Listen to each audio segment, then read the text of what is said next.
معزز سامعین، ذوالحج کے ابتدائی 10 دنوں کا جو آخری دن ہے وہ یوم النحر، قربانی کا دن ہے، جس میں مسلمان سیدنا ابراہیم علیہ السلام کی بہت زیادہ قربانیاں اور وفاداریاں ہیں، ان کا تذکرہ کرتے ہوئے اور ان کو یاد کرتے ہوئے اللہ کی راہ میں جانور کی ذبح کرتے ہیں۔ اور یہ قربانی رسول اکرم صلی اللہ علیہ وسلم کی سنت، تاکیدی سنت اور مسلمانوں کا طریقہ ہے۔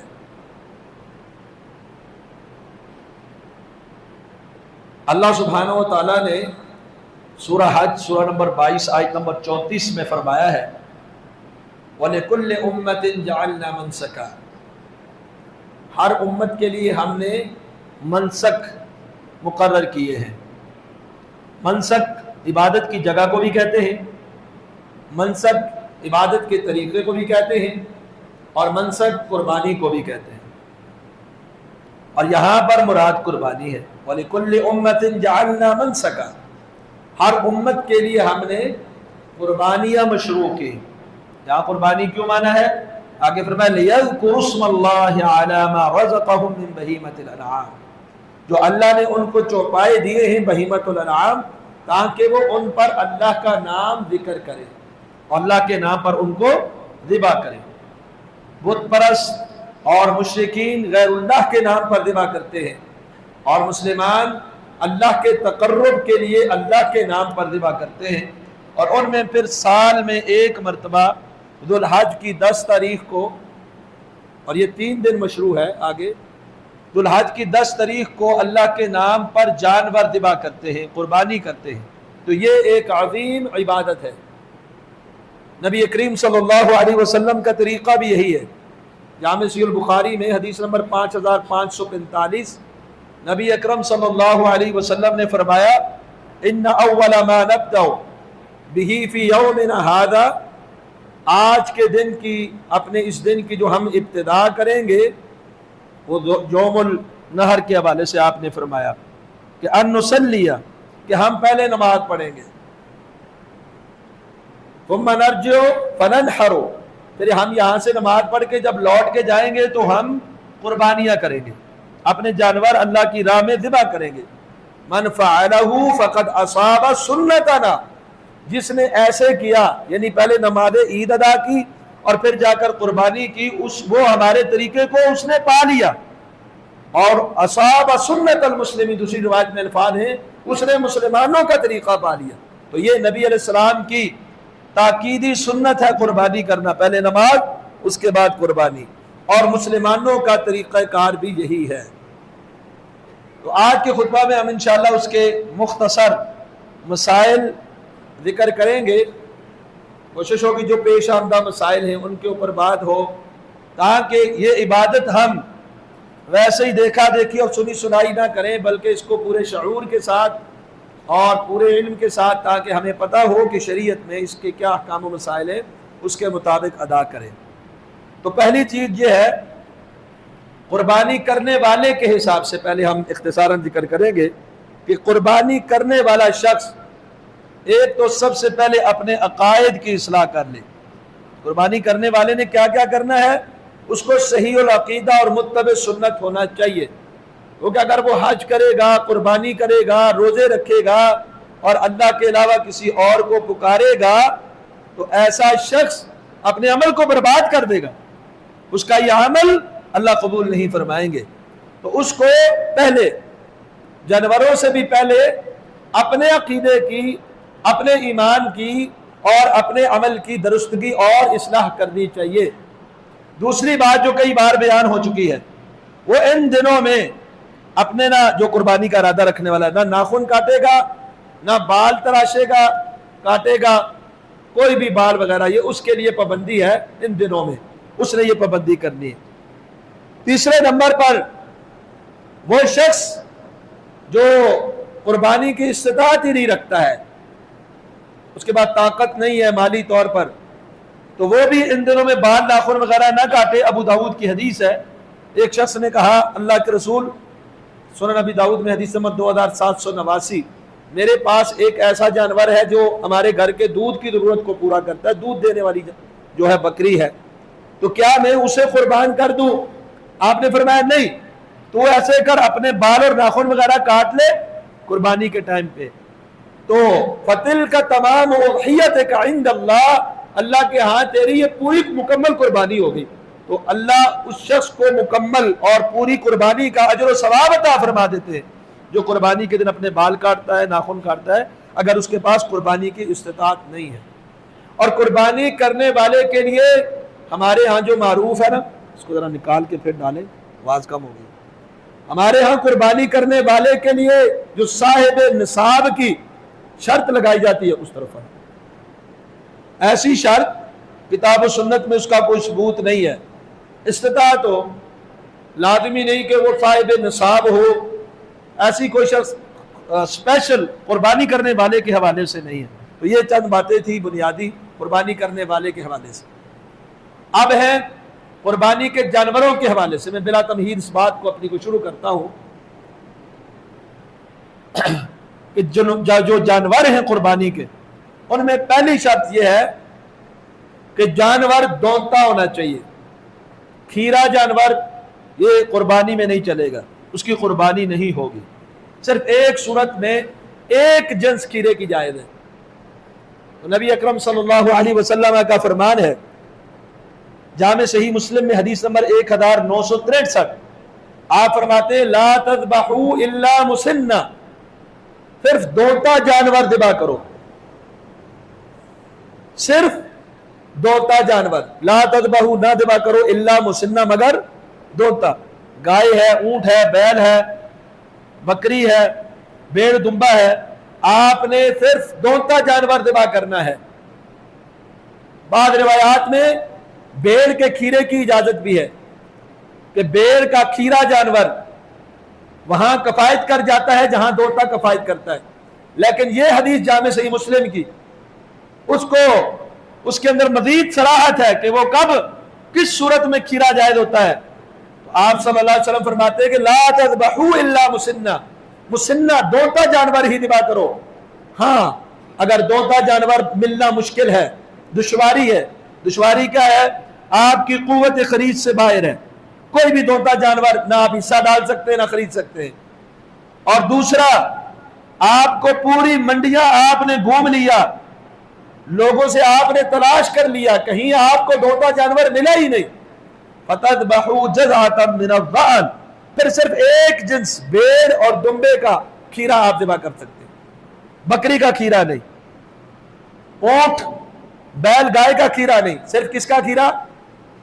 بھیڑ اور دمبے کا، ذہن کا، ماس کا بھی نہیں، بکری کا بھی نہیں، صرف ذہن بھیڑ اور دمبے میں سے کھیرا وہ اس صورت میں ذبح کر سکتے ہیں اگر آپ کو دوتا ملنا کیا ہے؟ مشکل ہے۔ اگر مشکل ہے پھر کھیرا کون سا ہوگا؟ بعض اہل علم نے کہا دمبا 6 مہینے کا، بعض نے کہا 9 مہینے کا، بعض نے کہا 1 سال کا، دوتا نہیں ہے لیکن 1 سال کا ہو۔ تو یہ زیادہ احتیاط اسی میں ہے کہ 1 سال کا دمبا کھیرا اس صورت میں جب آپ کو دوتا ملتا ہی نہیں ہے، لیکن عام حالات میں جانور کی عمر کے حوالے سے یہ شرط ہے کہ آپ نے کون سا جانور ذبح کرنا ہے؟ دوتا جانور ذبح کرنا ہے۔ اور اس کی دوسری اور واضح دلیل ہے جامع صحیح البخاری میں حدیث نمبر 968، نبی اکرم صلی اللہ علیہ وسلم نے فرمایا آج ہم پہلے نماز پڑھیں گے پھر قربانیاں کریں گے، جس نے ایسے کیا اس نے ہماری سنت کو پا لیا۔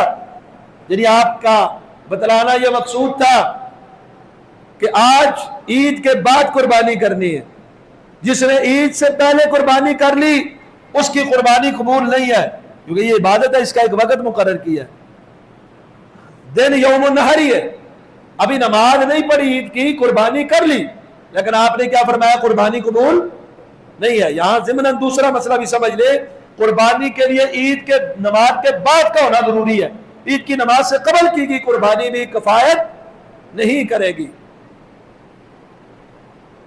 تو ایک شخص ابو بردہ بن نیار رضی اللہ عنہ کہنے لگے اللہ کے رسول، جب آپ نے فرمایا نا کہ جو پہلے کرے گا وہ صرف گوشت ہی ہے جو اس نے اپنے گھر والوں کو کھلا دیا لیکن اس کی قربانی نہیں ہوئی، کہا اللہ کے رسول میں تو کر بیٹھا ہوں لا علمی میں، ہاں اب میرے پاس ایک اور جانور ہے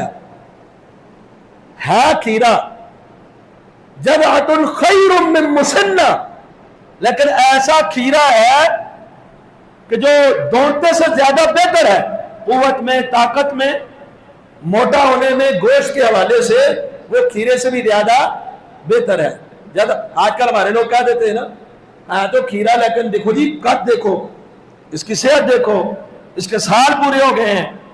تو انہوں نے بھی کہا جذعۃ خیر من مسنہ، ہے کھیرا لیکن مسنے سے بھی زیادہ بہتر ہے، اچھا ہے۔ تو آپ نے کیا فرمایا؟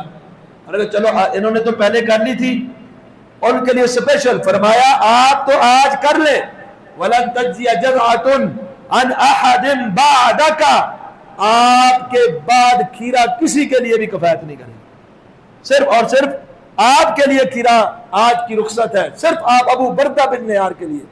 ابو بردہ بن نیار کے بعد آپ نے اعلان کر دیا کسی کے لیے کھیرا جانور وہ کفایت نہیں کرے گا، اس کی قربانی نہیں ہوگی۔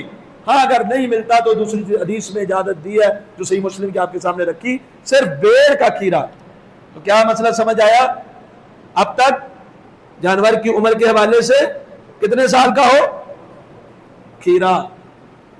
1 سال کا نہیں، دونتا ہو، 100 سال کا ہے تب بھی دونتا چاہیے، 99 سال کا ہے تب بھی دونتا، 1 سال کا ہے تب بھی دونتا، سال بیان ہی نہیں کیے۔ کون سا جانور ذبح کرنا ہے؟ عمر کے حوالے سے دونتا، چاہے جتنے سال کا ہو۔ یہ میں کیوں اس بات پہ زور دے کے یہ بات دوبارہ کر رہا ہوں؟ منڈی میں آپ جانو کہتے ہیں نا یہ سال کا ہے، یہ 2 سال کا ہے، یہ 3 سال کا ہے۔ آپ نے سالوں کو نہیں گننا، آپ نے کیا دیکھنا ہے؟ دونتا ہونا۔ ہاں دونتا نہیں ملتا پھر 1 سال کا، وہ بھی کون سا؟ دمبا اور بھیڑ۔ اور تیسری بات جو ثابت ہوئی، قربانی عید کی نماز سے پہلے کر لیں کافی نہیں ہے، عید کی نماز کے بعد قربانی کا وقت شروع ہوتا ہے، اس کے بعد ہی قربانی ہوگی۔ تیسری چیز ہے، ایسے جانور کی عمر تو ہو گئی تو دونتا ہونا ضروری ہے۔ اب ایسے کون سے عیوب ہیں جو اگر جانور میں ہوں گے تو وہ قربانی نہیں ہوگی؟ ایک مشہور حدیث ہے، آپ پہلے بھی سن چکے ہیں، ابو داود میں نبی کریم صلی اللہ علیہ وسلم نے فرمایا، سنن ابی داود میں حدیث نمبر 2802 ہے، اربع لا تجوز فی الاضاحی، 4 قسم کے جانور ایسے ہیں جو قربانی میں حلال نہیں ہے، ان کی قربانی نہیں ہوتی، جائز نہیں۔ کون سا؟ العوراء بین عورها، ایسا کانا جس کا کانا پن بالکل واضح ہو۔ کانا جانور قربانی میں نہیں لگتا، اندھا تو بالکل بھی نہیں لگتا، کانا بھی ہو اگر ایک آنکھ کانی ہے ایک صحیح ہے، یہ قربانی میں نہیں لگتا۔ العرجاء، لنگڑا، بالکل لنگڑا، ایک ہے تھوڑا بہت نا، وہ اس کو کیا بولتے ہیں؟ لنگڑا کے چلتا ہے، ایسا جانور جائز ہے، تھوڑا بہت لنگڑا کے چلنے والا جانور جائز ہے، جیسا کہ بائیکی کے اندر روایت ہے سنن دارمی میں، سیدنا علی المرتضیٰ رضی اللہ تعالیٰ عنہ نے فرمایا کہ جو چل کے قربانی تک جا سکتا ہے صحیح، وہ جائز ہے۔ جو ذرا سا لنگڑاتا ہے، چھوٹا موٹا ہے، کوئی مسئلہ نہیں۔ بینن، جس کا بالکل واضح اور لنگڑا پن اور لنگڑا ہو، صحیح نہ چل سکتا ہو، اس کی قربانی نہیں ہوتی۔ تیسرا مریض، کسی مرض کا شکار ہے اور جس کی مرض بالکل واضح، بین مرضھا، جس کا مرض واضح ہے وہ بھی۔ اور چوتھا، ایسا بوڑھا یا لاغر شکستہ حال جو ہڈیوں کا ڈھانچہ ہے، اگرچہ کانا نہیں، لنگڑا نہیں، اس کی ہڈیاں بالکل ہڈیوں کا ڈھانچہ ہے، کمزور لاغر ہے، تو یہ بھی قربانی میں جائز نہیں ہے۔ تو یہ عیب ہے۔ عبید بن فیروز تابعی رحمہ اللہ بیان کرتے، میں نے کہا کہ جس کا دانت بھی ٹوٹ گیا ہو نا ویسے کسی وجہ سے، تو میں کہتا ہوں اس کی بھی قربانی جائز نہیں۔ تو صحابی برا بن عازب رضی اللہ عنہ نے فرمایا نہیں، اگر تجھے پسند نہیں ہے تم نہ کرو، دوسروں کے لیے اس کو حرام نہ کرو۔ اس سے کیا ثابت ہوتا ہے؟ جو عیب شریعت نے بیان نہیں کیا، اب دانت ٹوٹنا، دانت میں کوئی نقص اور خرابی، یہ شریعت نے عیب بیان نہیں کیا قربانی سے ماننے کے لیے، تو وہ عیب ہو جائے تو کوئی مسئلہ نہیں ہے۔ جو شریعت نے عیوب مقرر کیے ہیں، ان عیوب میں سے جو عیب ہوگا اس شخص کی قربانی اس جانور کی نہیں ہوگی۔ اسی طرح ایک اور عیب ہے، سنن نسائی میں حدیث نمبر 4381 ہے، ترمذی میں حدیث نمبر 1503 ہے کہ سیدنا علی المرتضی رضی اللہ عنہ فرماتے ہیں رسول اکرم صلی اللہ علیہ وسلم نے ہمیں حکم دیا ہے کہ ہم قربانی کے جانوروں کی آنکھیں اور ان کے کان غور کے ساتھ چیک کریں۔ کان کیوں چیک کریں جی؟ ڈوڑا ہے کہ نہیں، کٹا ہوا کان، سوراخ والا کان، آگے سے چرا ہوا، چر کے لٹک گیا ہوا، آدھا کان کٹا ہوا، تو یہ کان غور سے دیکھے، آنکھیں غور سے دیکھے، اندھا کانا ایسا تو نہیں ہے۔ تو یہ نبی علیہ السلام نے سینگ ٹوٹے ہوئے اور کان چرے ہوئے جانور کی قربانی سے بھی منع کیا۔ سنن ابی داؤد میں اور دیگر کے کتب حدیث میں یہ حدیث موجود ہے۔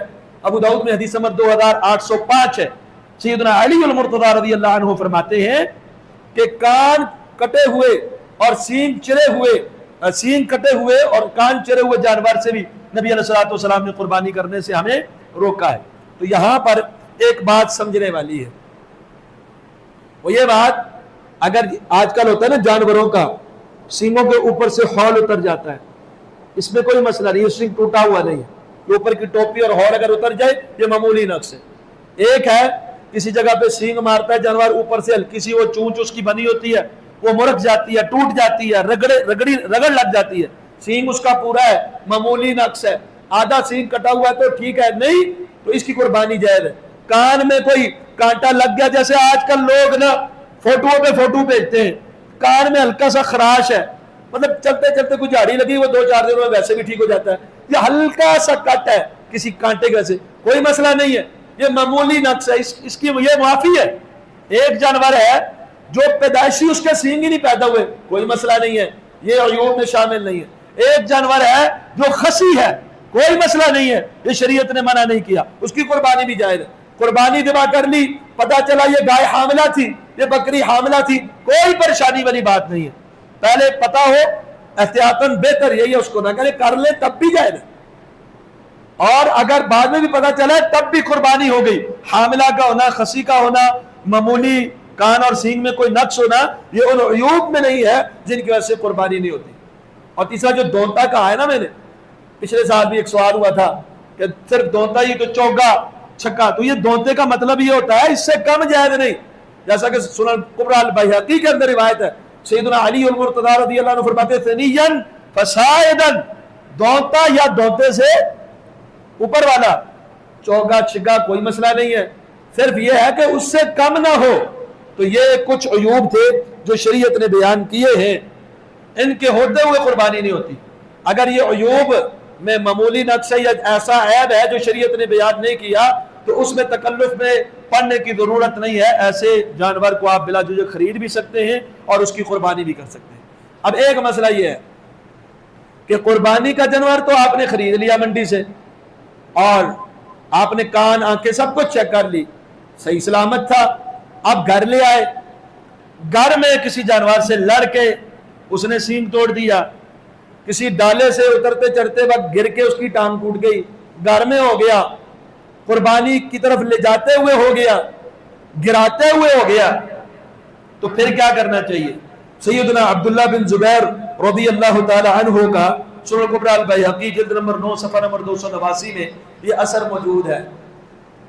انہوں نے قربانیوں میں ایک اونٹنی دیکھی جو کانی تھی، تو انہوں نے فرمایا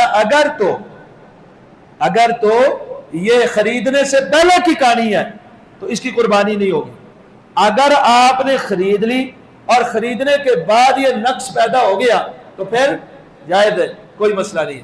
تو خریداری کے بعد اگر اس میں کوئی عیب پیدا ہوتا ہے، فرق ہے، اچھا ایک یہ ہے کہ عیب نکل آتا ہے، آپ نے پہلے غور سے دیکھا نہیں، گھر لائے تو پتا چلا یہ عیب تھا، پھر نہیں ہوگا۔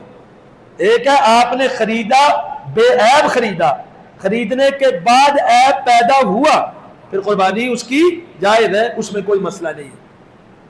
ہمارے یہاں تو فتووں کے اندر بڑی شدت بھی ہے، اگر کسی نے جانور خریدا گم گیا اب لازمی کرے گا، یہ کیوں؟